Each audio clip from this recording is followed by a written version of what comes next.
Why do some people seem unshaken by anything life throws at them? No matter the chaos, setbacks, or insults, they remain calm, focused, and in control. Meanwhile, others get frustrated by the smallest inconvenience, letting the world dictate their emotions. So, what's the difference? The answer isn't that these people don't feel emotions. It's that they've trained themselves to respond rather than react.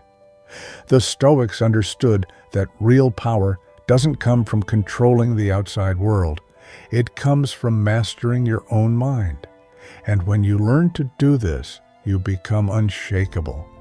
In this video, you'll learn how to act as if nothing bothers you, not by pretending to be indifferent, but by developing an inner strength that no one and nothing can break.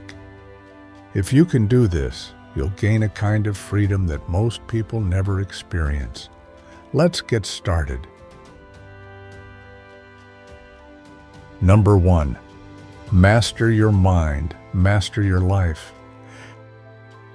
Your mind is the lens through which you see the world.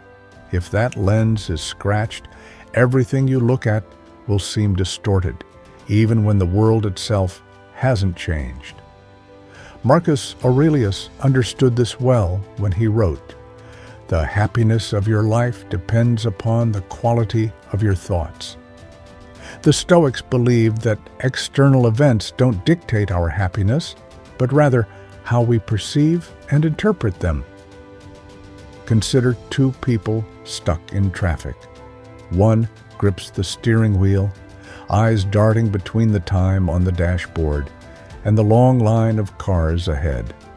He mutters under his breath, frustrated that this is happening to him. The other leans back, takes a deep breath, and recognizes that his reaction won't change the situation. He listens to music or a podcast, accepting the moment for what it is. Both are in the same traffic jam, but their experience is vastly different. One resents reality, the other flows with it. This principle applies to everything in life. We often feel like life is pushing us in directions we don't want to go, but rarely do we stop to question how much of our suffering is self-inflicted. You don't control whether someone cuts you off in traffic, whether it rains on your day off, or whether someone is rude to you at work. But you do control your response. You control the thoughts you allow to take root. If you constantly think about what's wrong, how unfair things are, or how people should be different, your mind will be a battleground of frustration. But if you discipline yourself to look for the opportunity in every situation, to train your thoughts toward gratitude, patience, and clarity, then your life will feel vastly different, even if your circumstances don't change. The mind is like a garden. Neglect it, and weeds of anger, jealousy, and anxiety will take over. But if you tend to it daily, planting seeds of wisdom and removing harmful thoughts before they grow, you'll create a mental space that is peaceful and resilient.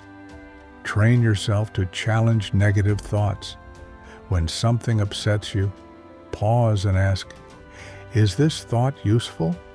Is this perception making my life better or worse?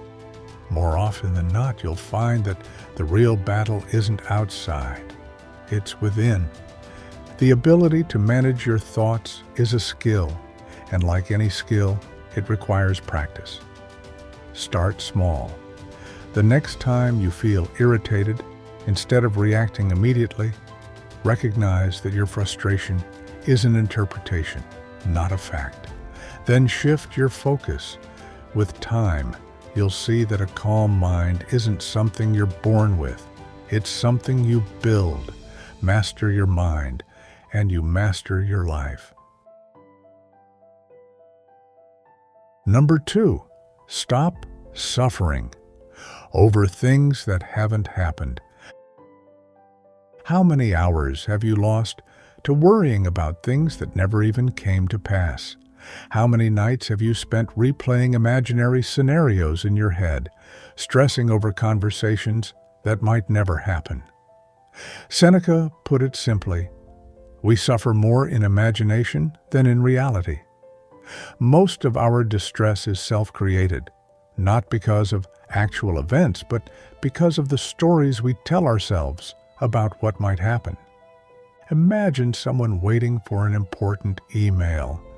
As the hours pass without a reply, their mind starts racing. What if they didn't like my proposal? What if they're ignoring me? What if I made a mistake? They build a mental storm, filling in the gaps with worst-case scenarios. By the time the response finally comes, they've already spent hours in unnecessary suffering, only to find out the delay was due to something trivial. This is how most people live, trapped in the prison of their own imagination. Fear of the future, regret over the past, and assumptions about what others think of them dominate their thoughts. But here's the truth. The vast majority of things you worry about will never happen, and the few that do are rarely as bad as you imagined. Worrying in advance does not prevent misfortune. It only makes you experience it twice. To live by this wisdom, you must become aware of when your mind starts spiraling into the future. When you catch yourself playing out negative possibilities, pause. Ask yourself, is this happening right now, or am I just imagining it? More often than not, you'll realize that the problem exists only in your mind. Another practice is to prepare, not panic. The Stoics were not naive. They didn't ignore the possibility of hardship. Instead, they trained themselves to meet difficulties with strength. If you're worried about something, take rational steps to prepare. But do not let fear consume you.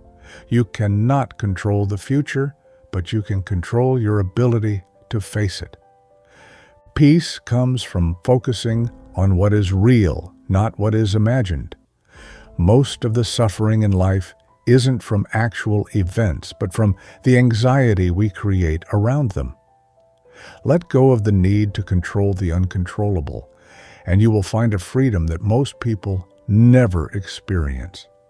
Stop suffering over things that haven't happened, because chances are they never will. Number 3, detach from what you can't control. How often do we waste energy worrying about things that are completely outside our control? We stress over other people's opinions, get frustrated when plans don't go as expected, and feel defeated when life doesn't meet our expectations. But Epictetus reminds us, freedom is the only worthy goal in life. It is won by disregarding things that lie beyond our control. Most of our suffering comes from resisting reality, wanting things to be different than they are. We wish people would behave the way we expect them to. We want perfect outcomes, predictable results, and a life free from inconvenience. But the truth is, the world will not bend to our will. People will disappoint us, plans will fall apart, unexpected difficulties will arise. And if we tie our peace of mind to things outside ourselves, we will be constantly at the mercy of forces we cannot influence. Think about the weather. If it rains on the day of your big outdoor event, you have two choices: curse the clouds and feel miserable, or accept it and adapt. The rain itself is neutral. It's only your resistance to it that creates frustration. This applies to everything in life. When we fixate on things we can't control, we trap ourselves in a cycle of suffering. But when we let go, we find a deeper kind of freedom, one that comes from within. Detachment does not mean indifference. It doesn't mean you stop caring about things. It means you put your energy where it actually matters. You focus on what you can control, your actions, your responses, your mindset. Instead of worrying about whether people like you, focus on being a person of integrity.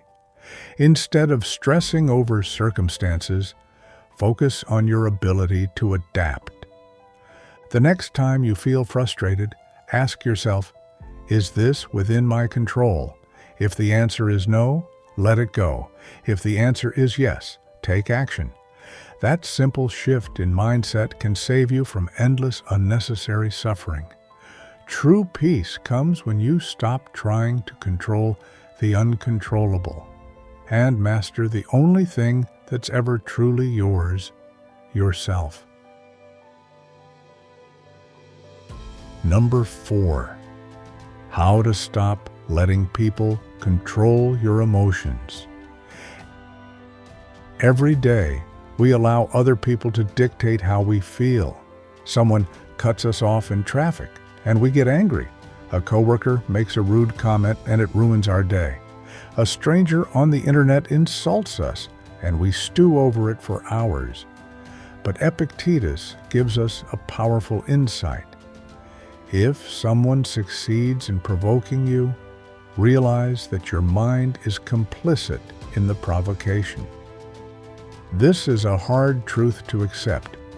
We like to believe that others make us feel a certain way, but in reality, no one can force an emotional reaction upon us. People can say and do whatever they want, but it is our mind that assigns meaning to their words and actions. It is our interpretation that determines our response. Imagine a person insults you. The words themselves are just sounds in the air. They have no inherent power. If you choose to take them personally, you give them weight. You allow the insult to enter your mind and dictate your emotions. But what if you simply saw the insult as meaningless noise? What if you refused to let it affect you? The person who insulted you would have no power over you. This isn't about being emotionless. It's about choosing where to invest your emotional energy.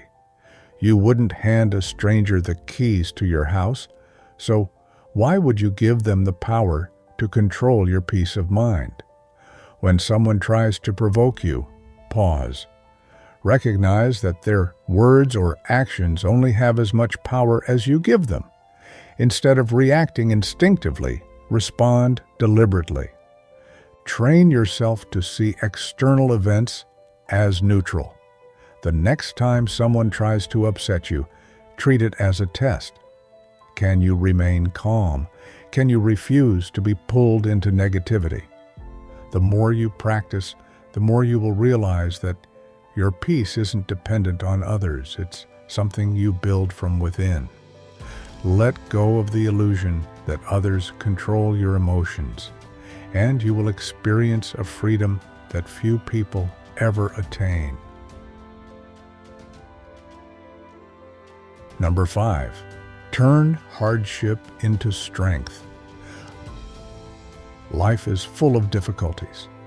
There is no avoiding pain, loss, and struggle, but what defines us is not what happens to us. It's how we respond. Seneca teaches us, difficulties strengthen the mind, as labor does the body. Just as physical training strengthens the body through resistance, challenges strengthen the mind by forcing us to grow. We often see hardship as something to be avoided, but the truth is, growth only happens through adversity. Think about a muscle. It only becomes stronger by being pushed to its limits. The same is true for the mind. If you never experience struggle, you will never develop resilience. If you never face discomfort, you will never learn endurance. The people who achieve the most in life are not those who avoid difficulty, but those who embrace it as part of their training. Consider a person going through a financial crisis. They could see it as an unfair misfortune.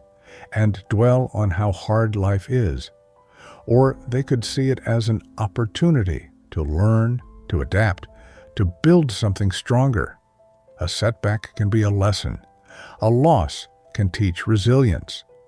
A challenge can force you to become better. Every difficulty is an invitation to grow. This mindset shift is powerful. Instead of asking, "Why is this happening to me?" ask, "How can this make me stronger?" Every time you struggle, remind yourself that this is the training ground for the person you are becoming. The Stoics understood that suffering itself is not the problem. It's our attitude toward it. If you see hardship as an enemy, it will defeat you.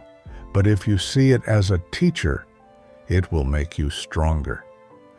You cannot control what challenges come your way, but you can control how you face them.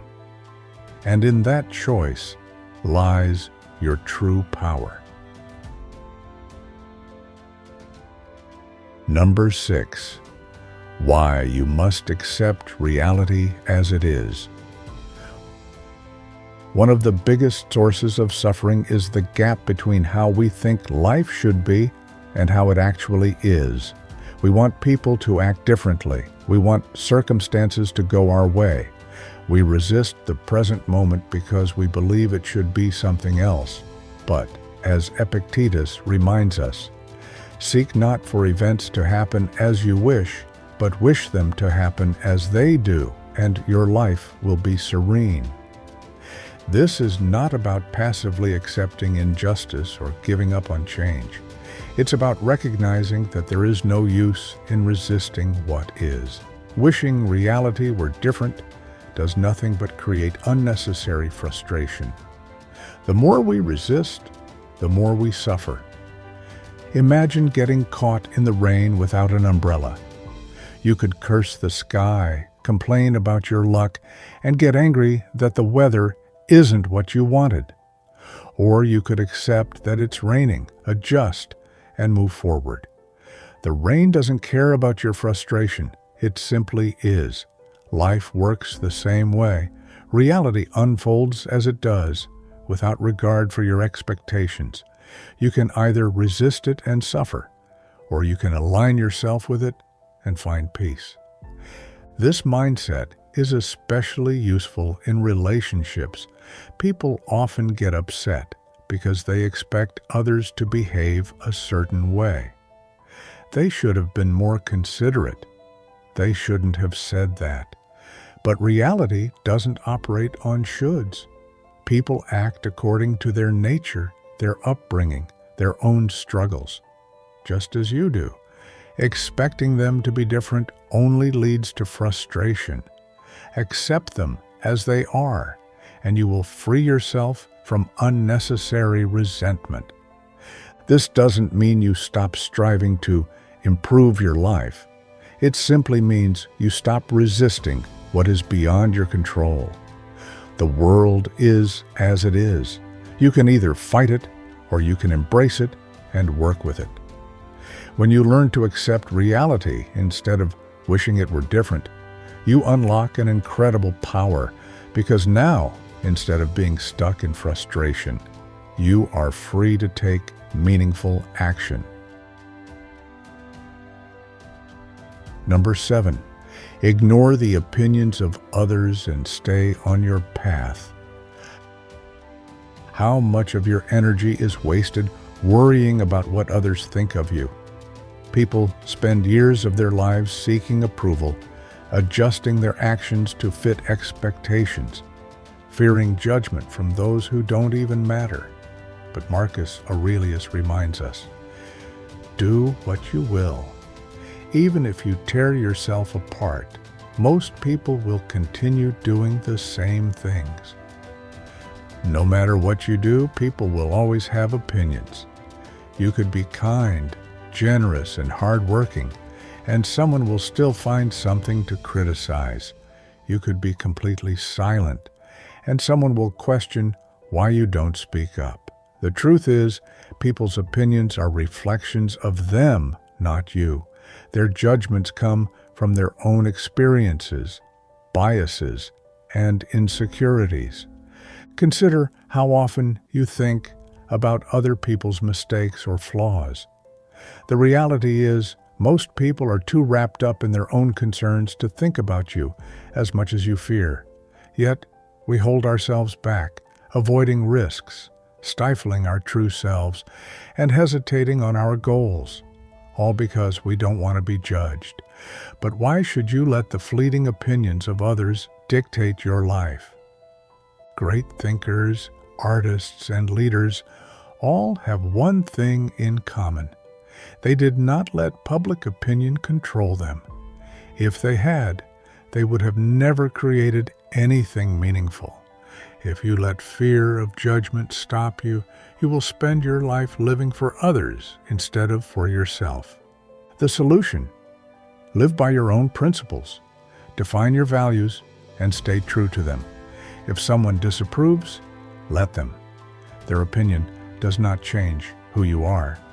The world will always talk. Let them. The only person who needs to approve of your path is you. Number 8. Why anger is a weakness, not strength. Many people see anger as a sign of power, a way to show dominance, to demand respect, to stand up for oneself. But in reality, anger often does more harm than good. It clouds judgment, makes us act impulsively, and leads to regret. As Seneca wisely warned, anger, if not restrained, is frequently more hurtful to us than the injury that provokes it. Think about the last time you were angry. Did it improve the situation, or did it only leave you feeling exhausted, bitter, or full of regret? When we react with anger, we often escalate problems instead of solving them. A single outburst can damage relationships, hurt reputations, and lead to consequences that last long after the initial moment of frustration. Many people justify their anger by saying, "I can't help it." But that's not true. Anger is not an uncontrollable force. It is a choice. You may not control the initial feeling, but you do control what happens next. You can either let it dictate your actions, or you can master it. The Stoics believed that true strength comes from maintaining control over oneself. A person who stays calm in the face of provocation is stronger than someone who lashes out. Imagine two people in a heated argument. One is yelling, pointing fingers, and losing their temper. The other remains composed, responding with clarity and reason. Who truly has the power? The way to master anger is to pause. When you feel the heat rising, do not react immediately. Take a breath. Ask yourself, will my reaction improve this situation? More often than not, the answer is no. Choose patience. Choose reason. Choose self-control. This does not mean you let people walk over you. It means you respond with wisdom instead of emotion. The strongest person is not the one who shouts the loudest. It's the one who remains unshaken. Anger is not a sign of strength. Mastering it, however, is. Number 9. The best revenge is no revenge at all. When someone wrongs us, the natural instinct is to seek revenge, to even the score, to make them feel what they made us feel. But revenge is a trap. It keeps you tied to the past, forcing you to relive the pain over and over. Instead of setting you free, it drags you deeper into bitterness. Marcus Aurelius gives us a better alternative. The best revenge is not to be like your enemy. This wisdom is not about being weak. It's about being free. When someone mistreats you, you have a choice. You can lower yourself to their level, or you can rise above. Reacting with anger and retaliation only makes you a reflection of the very thing you despise. But when you choose to remain calm, to act with integrity, you prove that their actions have no power over you. That is real strength. Think about a time someone insulted or disrespected you. If you responded in anger, did it truly make you feel better? Did it resolve anything? Or did it just pull you into a cycle of negativity? When we seek revenge, we give the other person control over our emotions and actions. But when we refuse to engage, we take back that power. This applies to every area of life. In business, personal relationships, and even on social media, people will try to provoke you. They will test your patience, challenge your character, and sometimes act unjustly toward you. But what if you responded with dignity? What if, instead of reacting, you focused on becoming better? The greatest revenge is living well, improving yourself, and refusing to let negativity consume you. Seneca once said that wise people are content to be superior to the injury rather than equal to it. When someone wrongs you, see it as a test. Will you allow yourself to be dragged down, or will you stand firm in your values? The best way to show your strength is not through vengeance, but through self-mastery. The best revenge is no revenge at all, because when you refuse to be like your enemy, you prove that you have already won. Number 10. Live as if you've already died once. Life is short, yet most people live as if they have all the time in the world. They put off their dreams, delay important conversations, and assume there will always be another day. But Marcus Aurelius gives us a powerful wake-up call. Think of yourself as dead. You have lived your life. Now take what's left and live it properly. This is not a morbid thought. It is a call to action. Imagine that today is a second chance at life. If you had already died and were given one more opportunity, how would you live? Would you still waste time on petty arguments, distractions, and meaningless worries? Or would you focus on what truly matters? Most of what holds people back, fear, doubt, procrastination, comes from the illusion that they have endless time. But the truth is, you don't know how much time you have left. The future is never guaranteed. The Stoics believed in practicing memento mori, a reminder that death is inevitable, not to scare us, but to inspire us to live fully. Think about the things you've been putting off, the words you want to say, the risks you want to take, the goals you want to pursue. If you knew your time was limited, what would you do differently? Whatever your answer is, start doing it now. Stop waiting. Living with this mindset doesn't mean recklessness. It means urgency with purpose. It means choosing to spend time with the people who matter, to work on things that fulfill you, and to let go of things that drain you. It means not allowing fear to stop you from taking action. You don't have control over when your time will run out, but you do have control over how you spend today. So, live as if you've already died once. Treat this moment as a gift, because in many ways it is. Most people spend their lives at the mercy of their emotions. They react impulsively, get offended easily, and allow external events to dictate their mood. But that doesn't have to be your reality. You now have the tools to change this, to detach from what you can't control, to stop suffering over imaginary problems, and to respond to life's challenges with calm and clarity. True power isn't about dominating others. It's about mastering yourself. When you stop letting small things upset you, when you learn to stay grounded no matter what happens, you become untouchable, not because you don't feel, but because you refuse to be ruled by emotion. Apply these Stoic lessons, and you'll start to see the world differently. What once seemed frustrating will become irrelevant. What once caused stress will feel manageable. You'll move through life with a kind of strength that others admire but few understand. If you found this video helpful, please like and share it to spread the wisdom of Stoic philosophy. Don't forget to subscribe so you won't miss future videos on Stoic living and personal growth.